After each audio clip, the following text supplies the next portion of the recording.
Okay, you don't want someone else touching your water, then don't be buying the water in the trotro. I'm sorry I yelled.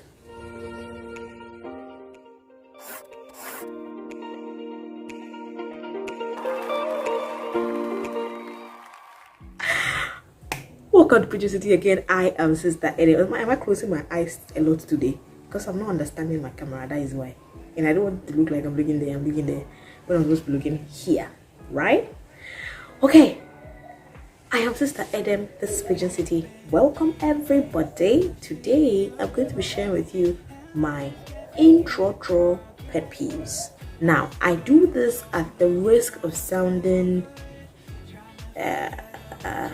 arrogant, at the risk of sounding like I think I'm better than somebody else, but trust me, this is not about being better than anybody else, because like once you enter a trotro, it's a leveled playing field.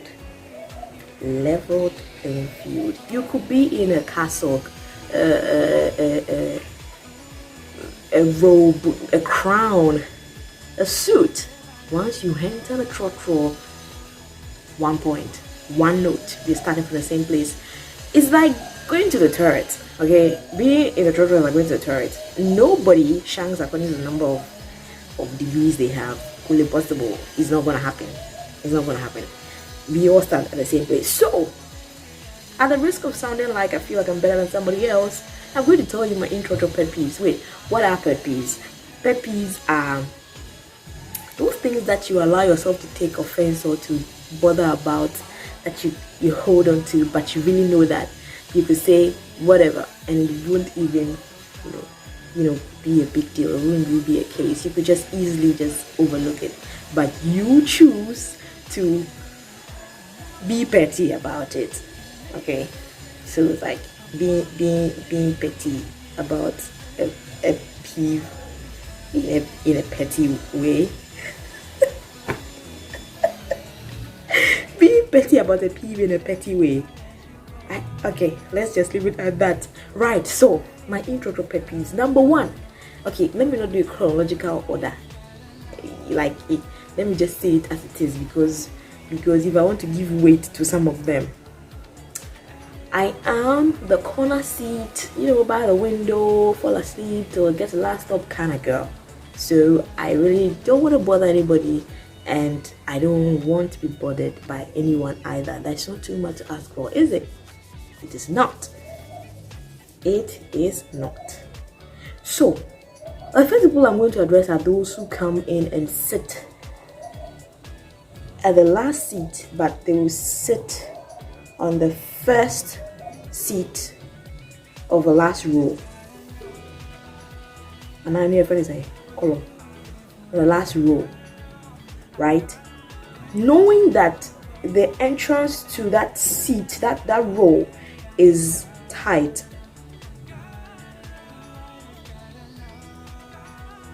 What is wrong with you?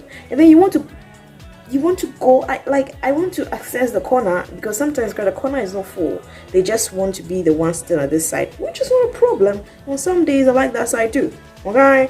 But I'm just trying to say that if that place is too tight and your legs are like from here to yesterday morning, your legs are long, why will you sit at that place where other people cannot access the seat easily? And someone wants to alight and you're still there, like holding your bag, clutching your bag, like, hey, bro, nobody wants to steal from you. It's a level playing field. What? Can you move? Can you sit elsewhere? I don't understand it. Why do you sit over there when the place is tight? And then someone wants to alight and you are gathering your knees onto your chest before the people. Don't be that person. Do not be that person.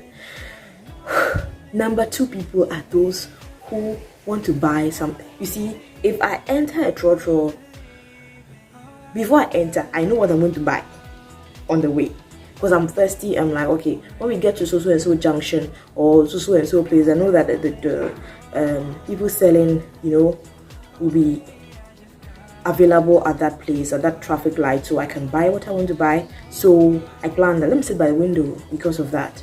All right. Okay, maybe you want to buy something, but you didn't think that you'd be this thirsty when we get to this junction. Oh, my curtain is coming down. Bye bye, curtain. Stay there, curtain. Don't disgrace Mama, curtain. Good curtain. Okay, my curtain is coming back. So you didn't anticipate that you'll be that thirsty. All right, so now we're there and you see the water seller, and you ask for water, and you put your hand over my face like this, and your pit area is right around my hair area.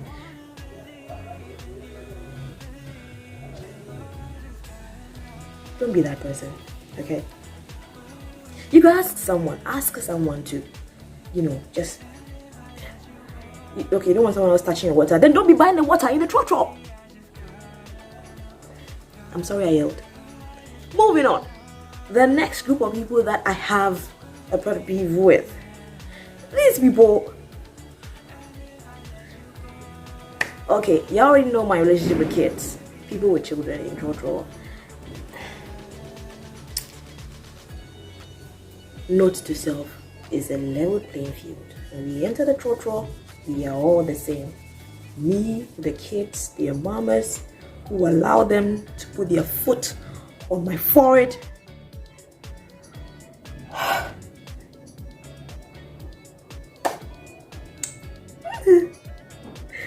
I'm calm.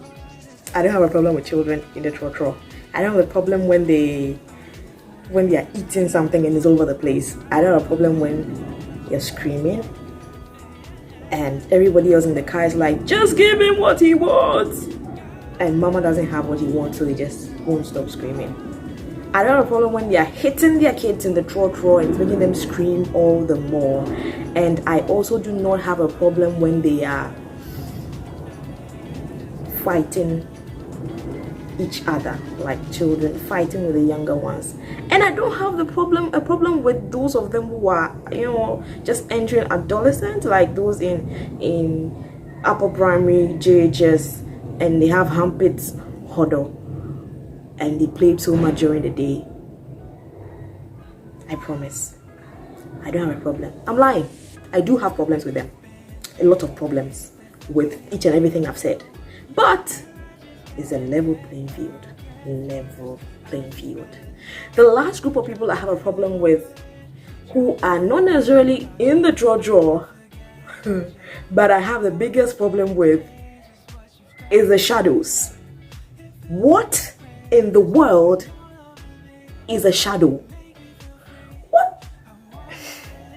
When I was growing up, back in the day, you get to the trotro station or the bus stop or wherever it is, and then the mate is there and he's screaming Madina or Adenta or Kaneshi or whatever. You go, you sit in, and then the car gets full or halfway full, and then we move. Today you get to the bus stop or whatever, and they are just these hooligans, miscreants,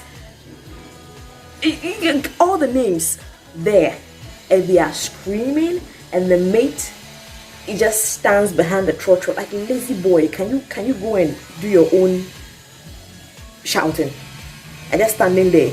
And then this guy is the one making all the noise for him, and he gives him 1 or 2 CDs or whatever. And now it's become a full-time business that there are so many of them. They are wild, because these people, I don't know what's going on. I don't know what is going on, but they are wild. They are not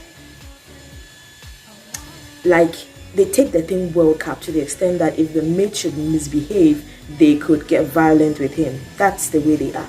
I don't know what their business is at these various bus stores, but at some places they would even go ahead to, ask everyone to come out of the car because the mate or the driver refused to pay them.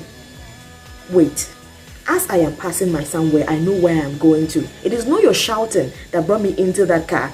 Why are you getting paid?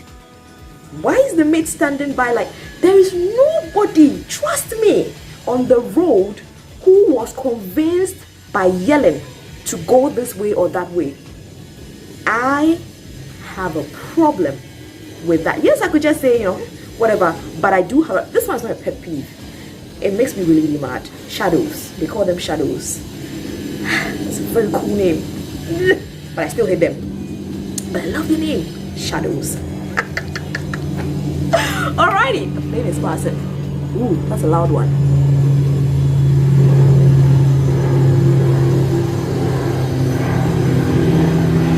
Those of you who live in areas where planes don't pass, how does it feel?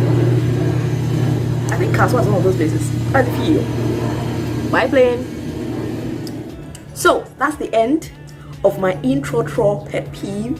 There are some other ones, but let me know in the comments what yours is. What people do in the trotro that you do not like. People do in the trotro that makes you go like, buy your car. And stuff like that. I really like to know. So go to the comments and let me know. It's like we have come to the end of today's show, but I don't want to go because I kind of like it here. Anywho, yeah, that was it for today. Oh, someone might be asking, what is a trotro? A trotro is a minibus for my international community, because hello, I know you are there. The trotro is a minibus. I call them Danfo in Nigeria. I call them trotro in Ghana. I don't know what they call them in other. I should have checked this out. But we call it trotro because back in the day, in the back of the day, notice that is longer than my back in the day childhood, because this is very, very long time ago. People would take minibuses, like bone shakers and those kind of bone shakers was another term. Right, so a type of minibus, and you needed 3 pence to pay for your ride, and 3 pence was called a tro in the Ghana language, so it became a trotro. Like people were just saying, like, you're going to take the tro, you know, the tro bus, the one that charges you tro, you get it? So tro, and today we have trotro. And then somewhere in the 90s, people thought that, you know, trotro was too trotro. Then came Trotsky. And then we also started saying Trotsky, and then that one flew for a while until nobody cared what was being said anymore. Yeah, and that's where we are now. Trotro, Trotsky, Sprinter, whatever. So far as there's a shadow at the bus stop and you have to enter and pay, it is a trotro. Yes. Alright, that's it. Stay too long. Bye bye. No, it's never too long. Thank you so much for joining me on Pigeon City today. I am Sister Adam, ever happy to come here and tell you something that I've been thinking about. Thinking, not thinking. Right. Bye, villagers.